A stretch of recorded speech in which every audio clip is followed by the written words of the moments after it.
এটাই ছিল রে মানে আমি গানের আমি গানের কাজ করি আমি ডিমান্ডে কাজ করতাম ডিমান্ডে আমার সম্মান 3 দিনের ভিতরে তোরে আর মানুষ পেল না বিচাইরা তার কি সেটা দিনের কি একটাই তো বেশিরভাগ কুত্তারই দেখি আমি মহিলা কুত্তার দেখি অনেক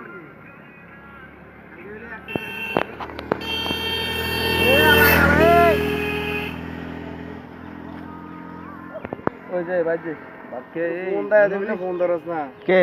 তারা দুজন মিলে ফোন দেয় কেন লাগা এত কথা কাজ কেন লাগা আরে কি বাড়িতে কথা কইতে গেছিল লিয়া ফোন ধরতে পারিনি কি সে তো কোন জায়গা তো আছে ব্যাংক সাইডে ওগুলো কাটিং না মারা ঠিক আছে আর ওলে কাটি গলিয়া মরতা আছে কি লিয়া এটা বুঝি না ওলে দেখ বেকার কে রে এটা রে আল্লাহ আল্লাহ আল্লাহ সাজলে গুণ ফালতু গুণ